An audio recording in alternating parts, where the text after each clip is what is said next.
Excellence to me is a student going above and beyond what they think they can do. I never really knew that that was growing power. I've been past it a couple times. I just thought it was a place where they sell flowers and fruits and stuff. I didn't know they grew all of those types of fish in the aquaponic system. Will said at Growing Power, this is the best group he's ever had come through a tour. And this is the same class that I was given because other teachers couldn't handle. I think word got around in the school that about this aquaponics class, people didn't really know what it was. And when we explained it to them, they seemed kind of skeptical as to what it was, like they didn't know. An aquaponic system is like a system where it cleans out the fish tank and it fertilizes the plants to help them grow. I gave them projects and they continued to do their projects. They did their own research.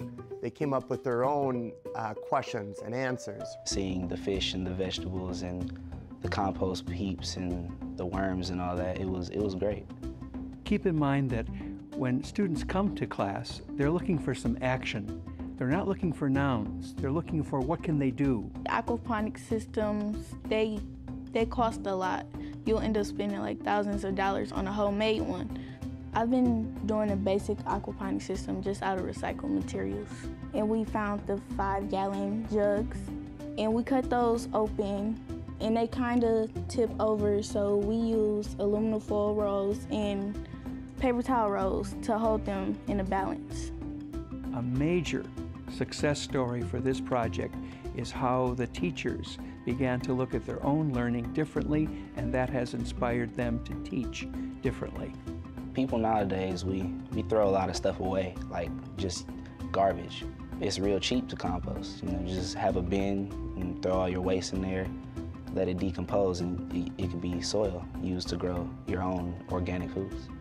I was really proud that it was a success because at times I would have doubts about it. Who would think a water gallon would hold fish on top of aluminum cans? This project has also been successful because teachers have learned that with larger class sizes, with fewer resources, they need to be much more creative. I brought a couple people in, showed them the fish that we were growing, and they must have thought it was good because a lot of people signed up for the class.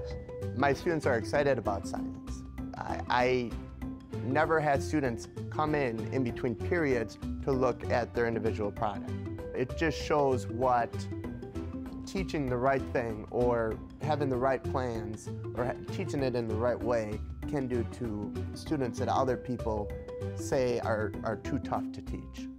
This is fun. I did it. Now it's your turn.